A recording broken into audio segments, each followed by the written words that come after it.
everybody, it's Jeff here once again with Entrepreneur Essentials here at T-Werx. Remember, this is a show about entrepreneurs and learning a little bit about their journey, their story. We want to make sure that you understand that there's all these people out here who have taken the risk to become entrepreneurs, varying different levels of success all the time. But if you're sitting at home and you're wondering, can I do this?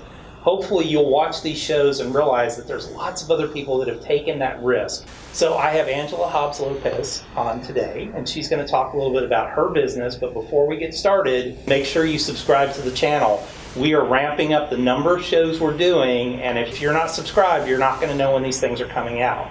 So thanks a lot for watching, and we're going to talk to Angela here. So thank you for coming today. Well, thank you for having me. Glad to have you. Tell us about your entrepreneurial journey. Well, like I said, it was not a straight trajectory. I have been had my business for about a year in July. Actually, by training, I am a child and adolescent psychiatrist. Okay. I was the children's mental health director for Texas for 9.5 years. I worked for the government for many, many years, the last 9.5 of it doing that. And I took a hard look and decided to take the advice that I gave to so many people, which was to do something that made me happy. So I was trying to provide for my children all those years and do the right thing. And I felt that what I was doing was important, and it is important, but it was not bringing me joy by any means. I quit 6.5 years shy of being able to retire. So I didn't think I would be around for 6.5 more years at the rate I was going. I had applied for some other jobs. Those didn't pan out. My husband was kind of like, so what's plan B? And I started fixing stuff around the house. I picked up some furniture, started refinishing furniture. He's kind of like, so what are you doing? I had been designing bags before. While I was working in government, he had tried to encourage me to start my own business. He even came up with the name of it. So he thought that when I decided to launch a business, it was going to be with the bags. I started doing the furniture instead.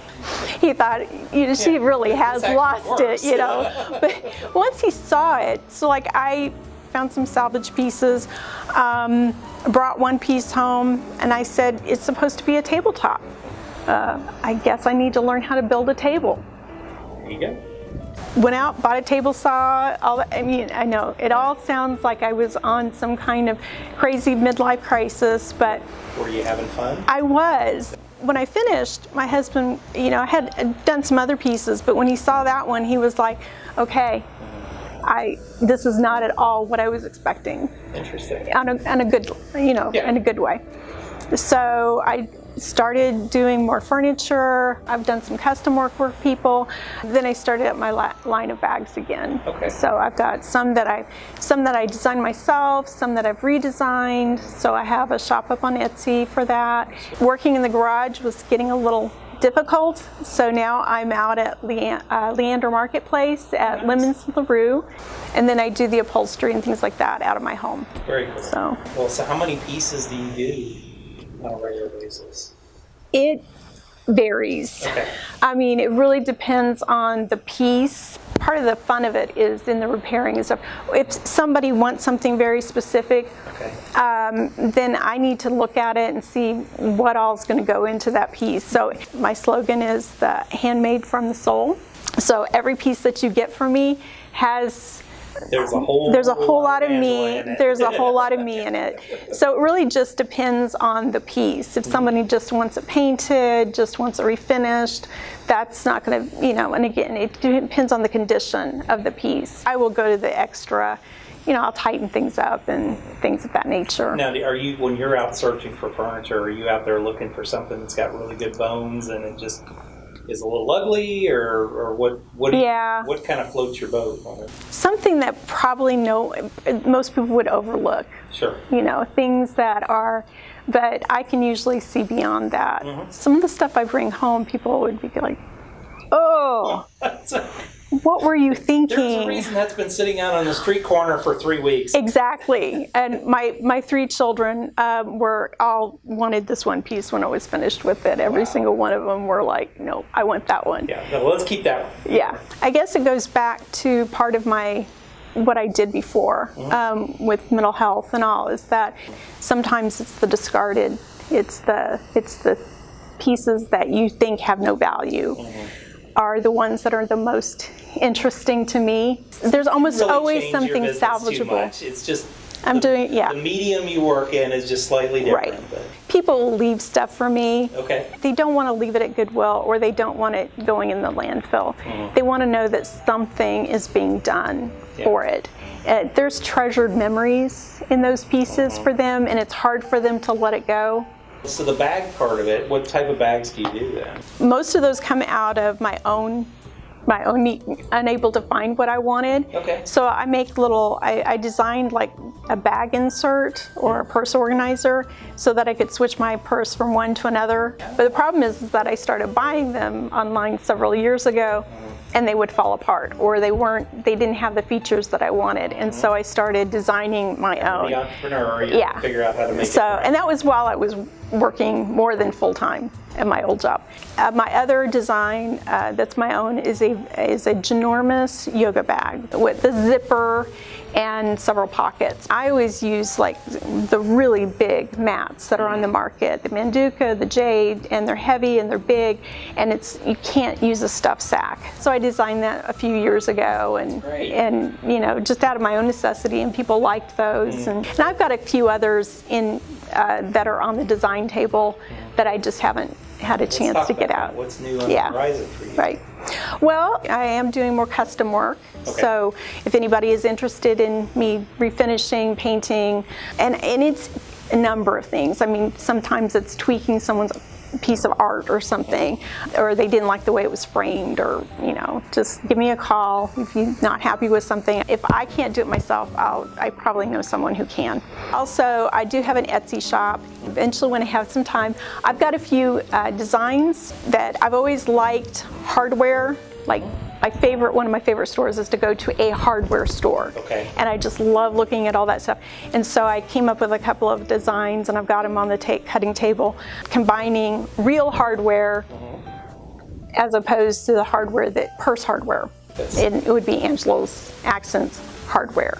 I love this. But WEAR. So I've had this dream of having another business that would actually be taking at-risk youth and actually doing an apprenticeship with them. It wouldn't be just limited to furniture. I'm not talking about opening a sweatshop. And I'm not talking about running a summer camp either. Yeah. What I'm talking about is actually for those that would be interested in learning how to use the tools, but actually more than that, to how to look at an ugly brown piece of furniture and then saying, this is what I see in it. Yeah. Because the youth have so many good ideas, and they can see things that I can't see, and I can see some things that they can't see.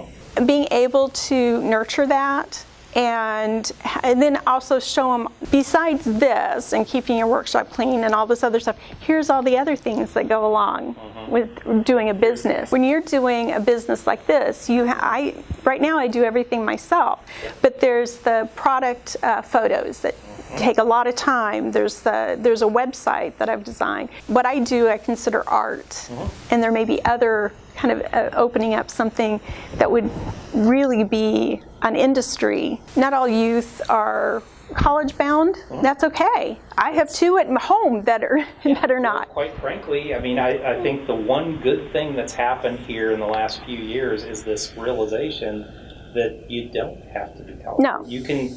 And you're talking to someone who has a lot of education. An extreme amount, right? Yeah. I have an extreme amount of education, but I know, even having with my own 2 adult children, and the third one is a stepchild. She's actually off to graduate school, and that's great. That works for her. But it doesn't fit for everyone, and this population is sometimes they need a little bit more nurturing, sometimes a little bit more guidance. And that would be my... Yeah. Well, and I think, too, the other part is somebody to believe in. I've been involved with the incubator program at the Incubator EDU program over at Vista Ridge.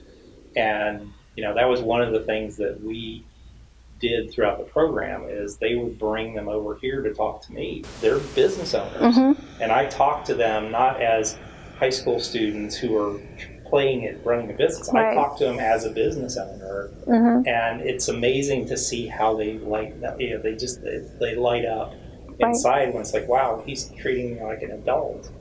You're as much of a business owner as I am. I just have it bigger, and I have a lot more risk than you do. Right. So I think that's a wonderful idea. Once I can get my business off the ground and be more financially secure, actually make a profit, things like that.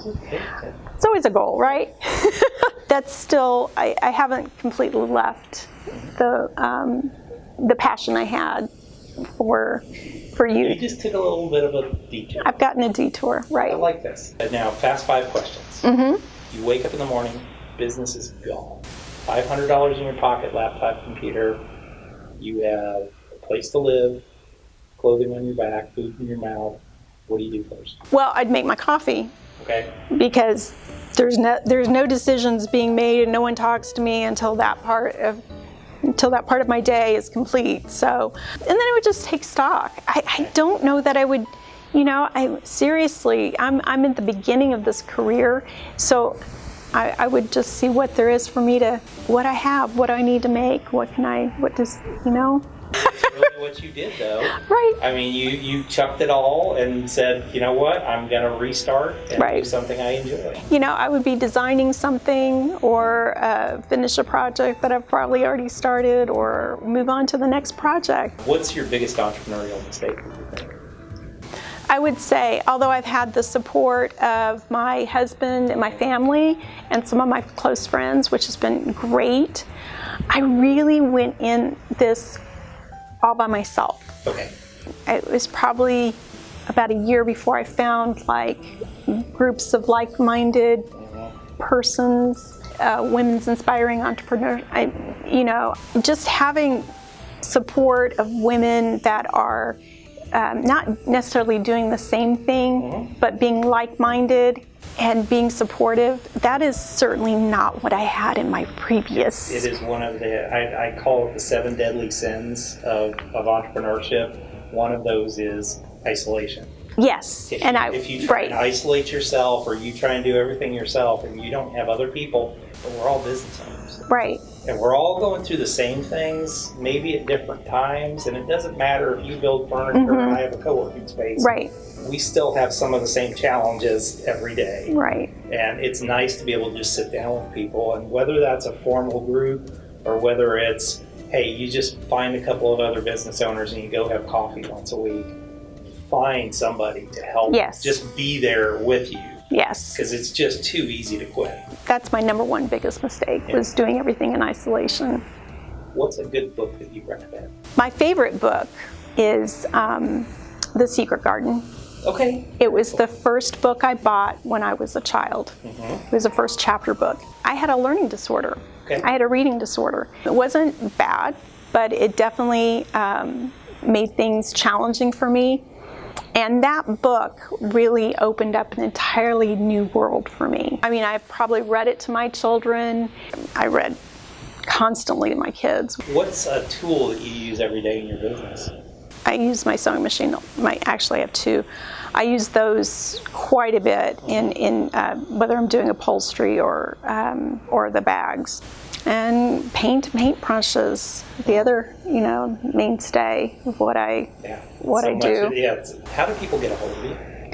Well, there's a couple of different ways. I have a website. It's angelasaccents.net. Okay. I'm also on Facebook, angelasaccents.net. I'm also on Etsy. Now that's Angela's Accents Shop. And then I'm out at Leander Marketplace. We're open Fridays through Sundays, and I'm in the store called Lemons and LaRue. Love it. Never been to the Leander Market? It's It is actually fun. very cool. Just a neat little place right off of 183A. You can spend a whole afternoon there, easy, and it's not just in my shop. I mean, there's so many really neat things. You can collectibles, and there's other artisans out there doing all kinds of cool stuff. We always support local businesses, and we want to highlight people who, you're a perfect example of this. You completely went on a different tangent, and that's okay because you're happy every day. I am. And you can probably do this until you're 150 years old if you have to. Yeah, I don't think about retiring. Yeah. So thank you so much for coming out Thank today. you. Thanks a lot, folks. Right down below us is our subscription button. Make sure you subscribe. If you do not, you're not going to see these shows. And we'll see you here next time.